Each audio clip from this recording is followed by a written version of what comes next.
Hello again and welcome to the Vision Channel. I'm Ron Jones and it simply is great to have you back with us for this On the Road program. My special guest today is Mr. John Allen, surgeon, and you will find as we go through our chat together that he has many other interests in life. I know you'll enjoy it. John, welcome to the Vision Channel. Thank you. I want you to know I appreciate you giving the time to chat with me today. I go back to 1949, the 12th of June. I thought you'd say that. What happened in that particular year on that particular day? Well, in 206 Green Lane Road, Leicester, Yeah. I was finally delivered. Were you? Tell me about your family then, your mum and dad. And did you have a couple of sisters or something? I had two sisters, both younger than me. I was the firstborn, Yes. which is a nice position to be. Yeah. Particularly They if you've got spoiled you, I sisters. reckon. No, my sisters gave me a hard time. Did they? Tell me about your mum and dad. You're rightio. Couple of ordinary people, really. Yeah. What did your dad do for a living? My then? dad, for a living, he worked in a factory. He worked on a factory floor. Yeah. Making commercial knitting machines. Yeah. He did that most of his life, although during the war he made high explosive shells. And High explosive. Yeah, Did he? he was. That was his contribution to the war effort. Yeah. What about Christian influence at home? Yeah. Because, do you believe the Christian influence at home is an important I think it's matter vital. in life building? No, I think it's vital, frankly. Right. Well, tell me about yours then. Yeah, well, my mum and dad were both Christians. Went to church Sunday morning, Sunday evening, and they brought us up with clear views and clear teaching on what was right and what was wrong, and on the need to live the Christian life, to know God and to walk with God. Yeah. So now I'm picking you up on something you just said. You said my mum and dad were Christians. They went to church twice on Sunday. Yeah. Now, are you trying to tell me that going to church twice on Sunday makes you a Christian? No, not at all. You're not- It's it's not going to church twice on Sundays that made them Christians. It was why they went to church twice on Sundays. Yeah. And they went to church because they loved God, because they followed the Lord Jesus, because they trusted Him. Right. And you go to church to worship God. Great. To show Now, your I gratitude. want to move on to your school days. Okay. I looking at you, I think you were pretty brilliant when you were young. What was your favourite? I'm not disagreeing. What was your favourite subject? Science. Science. Yeah, without a doubt. Why on earth did you choose science then? Two reasons. First, I was good at it, basically. Yeah. And I liked it. I like finding out about things. Yeah. I like learning about things. And science is essentially about exploring the world as it is. And finding out more about it. How did you manage with exams? Did you have a sort of exam syndrome? Or did you really, cope with them? Not too bad. As long as I'm sitting down writing exams, there's no problem. When you get on further, and particularly later on in my training, I did a lot of oral exams. And I didn't cope with those very well at all. I'm not a very good talker. You know, now you were a very keen sportsman, and I must confess, you look very fit. What sports did you get involved in? I got involved quite a lot. I played quite a bit of rugby. Did you? What position? Centre three-quarter, wing three-quarter. Did you? I was a fast runner. Were you? And I also did quite a lot of athletics. I was captain of the university athletics team, and Yeah. I was a sprinter for that. Yeah. Did you, when you played rugby, were you able to score many tries at all? Or what was your success rate? On average per match? If I actually got given the ball, it wasn't too bad, but it was actually getting the ball out there. I mean, I never played to a very high standard. I was sort of I used to play for the medicals. What's your favourite sport then? Mountaineering. Mountaineering. Yeah. Oh, I'll come back to that Okay. a little bit later on. Your teenage years. Tell me what was the most important event that occurred in your teenage years? Well, the most important event in my teenage years was also the most important event in my life, and that's when I became a Christian. When I was... Interestingly, it's not... because I've been brought up in a Christian home, I'd never ever doubted God, that there was a God, and it was gradually during my 17th year that I came to realise the need to be forgiven, the need to be saved, the need to be converted, to drop what I was doing, to turn around and to follow Jesus. Yeah. Now, let me stop you a minute. You used the word saved. Yeah. What do you mean by that? Saved what? Saved. How? When? Yeah, you're saved from your sin, from the power of sin, from the power it has over you that drives you to do things that are contrary to God. Is it all negative then? Well, no, you're saved to live with God, to be with God, and to enjoy God. The old Puritans had a saying that the chief end of man was to glorify God and to enjoy Him forever. Because if you know God, you I like that phrase about enjoying God, enjoying His goodness and His love, and His presence. Yeah, Great. Now at 17 and a half, what difference did it make to the life of a teenager? I'm not going to ask you how long ago it was you're a teenager, but we'll skip that. The difference it made, on one level, it made to make a great deal of difference, because I had to get up in the morning and get washed and have breakfast and get to school and do this sort of thing. When I went to university, it was you did the same things, but in a sense everything was different because you did it a different way. You were living a different life. You were living with God, and you could know God's presence. And it altered the whole way you did your life. Did you have a real awareness of the presence of God at that age? Yeah. You did? Yeah. I mean, it's not something that's there all, that you're consciously aware of all the time. Yeah. But you can look back and you look back and you think, well, if I hadn't known God, my life would have been totally different, you know. And That's right. It's in the background all the time. The sense of the presence of God changes your whole approach to life, really, doesn't it? Now, I'm going to pick up on something that I read on the 13 pages you sent me, by the way. It went something like this. I had fascinating experience of the academic life before deciding that I preferred surgery. What fascinating experiences, and why surgery? The fascinating bit was actually, I was working as a temporary lecturer in anatomy at a university. Yeah. And it was teaching. It was fascinating, the interaction with the students. Yeah.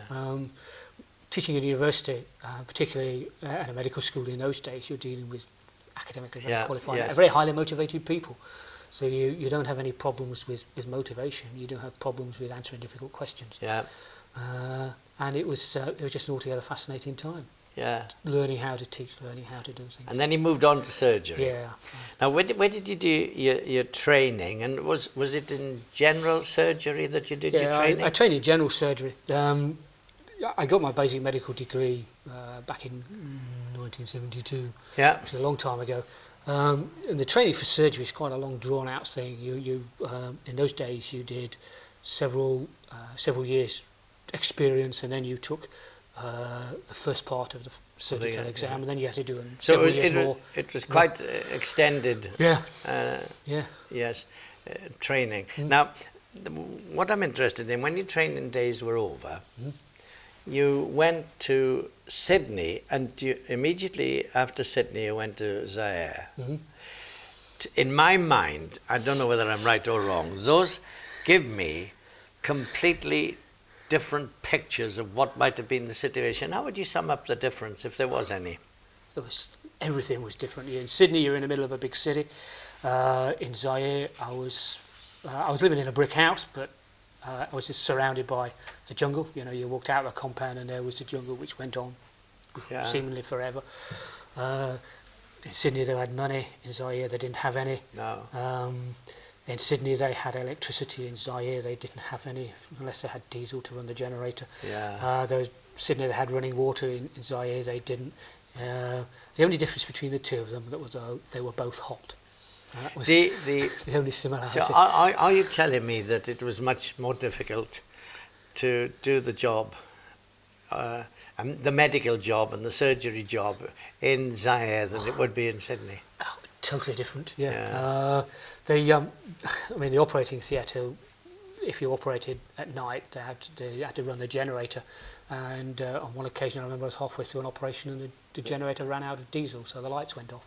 So they had to get a few candles and things to finish the operation. To finish it? Yeah. Cool. It's not the sort of thing you want to have happen. No, I wouldn't like it to happen when you're doing me. So the difference It's is enormous, quite yeah. outstanding. Yeah. Now, if I mention to you Belize, Bosnia, Falkland Islands, what sort of memories do they bring back to your mind? And how on earth did you get to those places? Well, I got to those places because I joined Her Majesty's Forces, and they sent Did me. you? Yeah, and they bring back a lot of memories. Was it all to military hospitals or something like that? Yeah, there were military hospitals in England, and I went to military bases in Belize, and also in Cyprus and the Falklands and Bosnia. In the Falklands, I was working in the civilian hospital, but part of the military team Yeah. working in the civilian. Did you do hospital. any surgery in the Falkland I did Islands? enormous. I was there for 2 years. My family came with me. You It was were a there? brilliant time. Yeah, and you did everything. I was delivering babies. I was doing fixing broken bones. Oh, yeah. I was fixing broken livers. I even had to drill holes in someone's head because they'd had a head injury. It was everything. It was brilliant Terrific. time. I have so many problems. I'll have to think about taking you around with me. Now I want to change direction. I want to talk to you about Margaret. How did you meet Margaret, and where did you meet her? I first met her at a friend's house. Yeah. There was a friend of mine invited a load of people around for tea one Sunday before Yeah. we went to church, and I came and Margaret came because she was working with him. That was the first time we met, although we didn't speak. She remembers it vividly. I sat in the corner of the settee, Yeah. next to the table with all the food, reading Next a to the book, table. What do with you all say the- that with all the louder? fu- with all the yeah, food. Yeah. reading a book. So everyone had to climb around me and over me to get at the food, and I just sort of sat there reading this book and didn't speak a word to anybody, and she was, who's he, sort of thing. But Yeah. we broke the ice later on, and And you got got married? away. We got married, And yes. you got 3 children, haven't Yeah, you? that's right, yeah. See if I can. There's Rachel, Yeah, Luke. yeah. Is one Sarah? One Sarah, yeah. God. She's the youngest. I got that off the 13 pages. Yeah. Have you got a good picture of your wedding? I got a few, yeah. All right, we'll pick out the best, and we'll use it. How did you become involved in military hospitals? I joined the forces.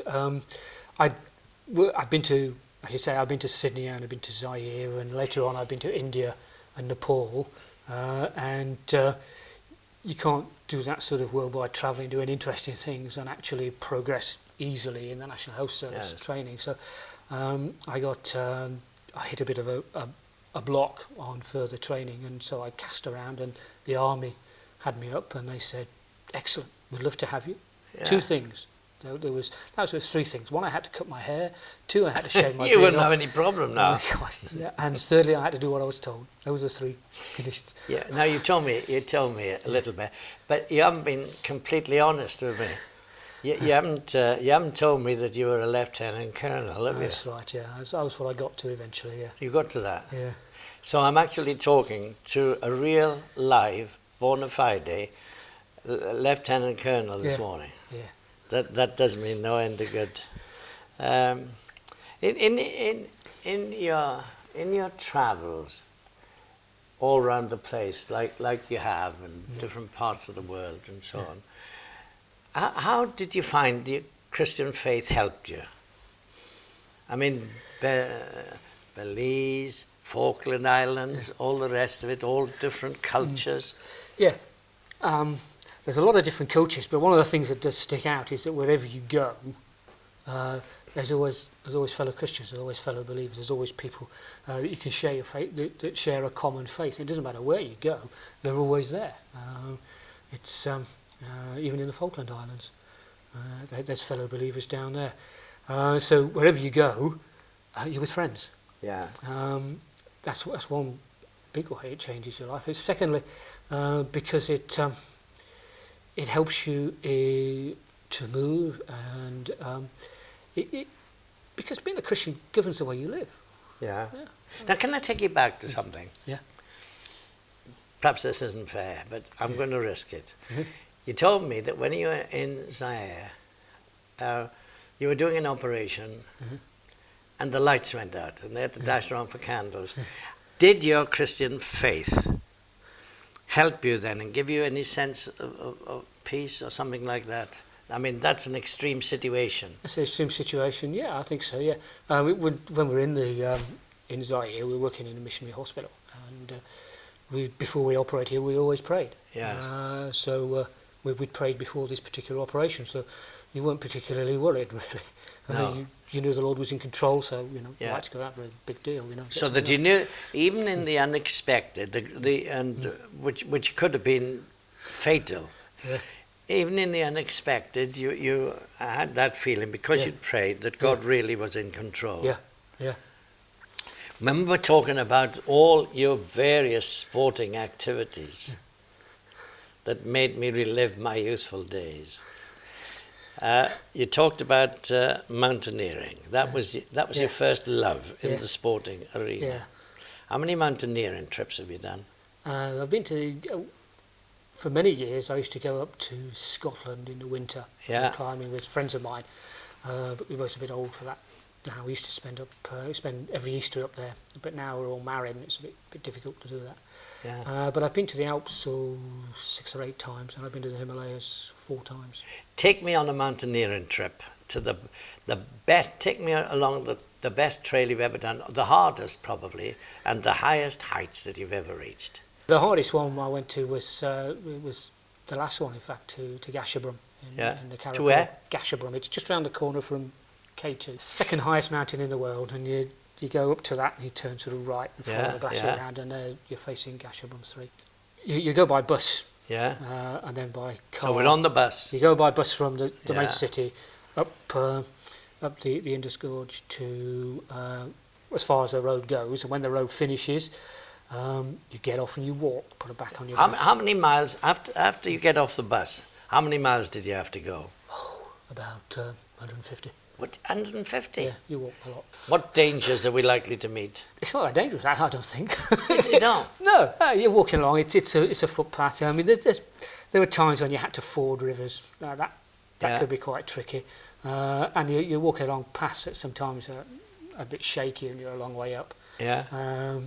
And the most dangerous thing on there was it was a very big river. Yeah. And the only way across it was by a wooden box. What they had was What do 2 you pillars on either side, and a big wire between them with a wooden box hanging beneath it.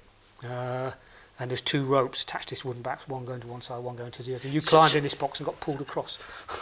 Oh, that was exciting. It was frightening.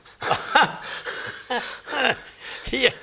What about your Christian faith then? Oh, that's right, all right. We'll leave that. Now, you were present at the reunification ceremonies in Berlin. Yeah. How did that affect you emotionally? It was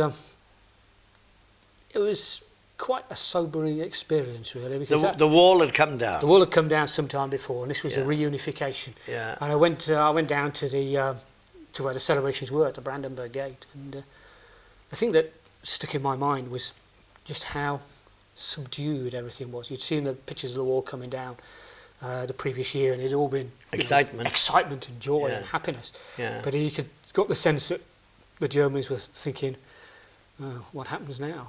Yeah. And, Do it you was think quite subdued. Do you think they were thinking, what have we done? What have we let ourselves in for? Yeah, it Do you did think cross my mind. That did. Yeah. Yeah. It was. That was quite an interesting experience. You didn't get the sense of happiness and joy that you had anticipated. No. Yeah. Now, I understand that when you were in Germany, that you commenced homeschooling your children. Now, tell me, what exactly do you mean by homeschooling, and what made you come to that decision? Homeschooling is where, instead of sending your children off to school for a teacher to teach them, they stay at home and you instruct them yourselves. Have the parents do the teaching. It used to be a lot more common, and well, no, actually, it's getting more common. Is it? There's 30,000 families doing Now, it. tell me this. I decide to homeschool my children. Is there anybody who checks on my ability to do it? Yeah. The local education authority, all local education authorities now have, or most of them do, will have people whose job is to go around and visit all the homeschoolers in that local educational authority to make sure that they're actually teaching their children, they're not using them to run the family business. Right. So what you're telling me is, as long as parents reach the necessary standard, that they can homeschool their children. Yeah, well, you don't have to necessarily be a particular high standard. And I mean, most parents teach their children to read, to talk. They teach them to walk. They teach them to dress themselves. They teach them to behave themselves at the table, or they usually do. And they teach them how to behave. They teach them all the really important things. Yeah. And teaching them to read and write and do sums and things like that isn't that difficult. Right. Now, I want to move on to your involvement in accelerated Christian education. What exactly is it, and why do you think it's so important, and what's wrong with the state system? Well, 3 questions in one. Right. Accelerated Christian education is basically a Christian curriculum, which is we use ourselves. When we started homeschooling, the reason we did it was because we wanted to give our children a Christian-based education rather than the secular one that was happening in school. I mean, our oldest daughter went to a Church of England school for a year, but the curriculum they were using was not a Christian curriculum. It was more or less secular, and the Bible, I think, lays an obligation on Christian parents to bring their children up in the faith, teaching them from a Christian point of view. Yes. And accelerated Christian education is a Christian-based curriculum which is applicable either to schools or to homeschools. You're telling me that the parents' involvement in the life of their children is a vital one? I think it's, yeah, of course it is. Do you think that problems we're experiencing with the youngsters today is part responsibility of duties failed by parents? Sometimes, yeah. I mean, there are undoubtedly parents who do not get involved in their children's life. Unfortunately, of course, you can be very involved in your child's life, and the child can still go off the rails. But, all right. Now, I'm going to be an arch critic. Fine. This accelerated Christian education business it can't be up to the standard of state education because of the curriculum setup. How would you answer me? What would you tell me? I would answer that when children move from the state school to use ACE, they get what's called a diagnostic test where we check to see how much they've learned so that we know exactly where they fit on our curriculum. Yeah. And the interesting thing is that children who move from state schools almost always end up below their age level. Is that right? Yeah. Want the children to have Christianity rammed down their throat?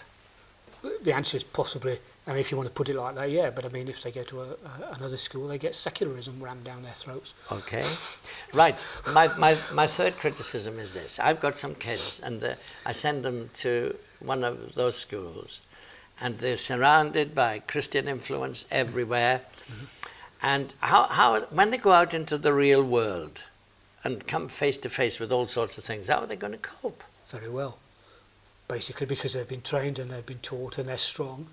I mean, you could bring them up at home, but I mean, you're not isolated. I mean, you live in a neighbourhood, you meet neighbours, and you've got friends, and you've got family, so they're in contact all the time, and they see it, and yet they're in a Christian home, getting a Christian education, so that they have a good, strong, solid Christian basis to support them when they do go out. Your answer's very good. Thanks. I'm going to ask you one more question because our time has almost completely gone. Going back to the surgery thing, what's the strangest operation you've ever done? If you'd asked me the most difficult one, I could have told you. If you'd asked me the most frightening one, I could have told you. The strangest one, I think. The funniest one, then. Yeah, the funniest one. Oh, yeah, that was a lady who came in to hospital with an obstruction to her bowels. Obstruction to the bowels. Yeah. Was it serious? Oh yeah, I had to do an operation for it. I opened it out, and what had eventually happened was that she'd scoffed some nuts and raisins the previous day, and had inadvertently failed to chew them properly, so they got stuck at a narrow point in the bowel. So I had to sort of chisel your way in, get it out. Yeah, she was a bit embarrassed when I told her. I should think she was. Were you embarrassed when you saw it? No, I was amused, frankly. Yeah, it's quite some story. Yeah. Right, now, I want to ask you one more question, Johns. A surgeon, sportsman, mountaineer, military hospital, lieutenant colonel. What does Jesus Christ mean to you right now, John? More than any of those. Yeah, he's the basis. It's the basis of my life. Really, it's the bedrock on which I live.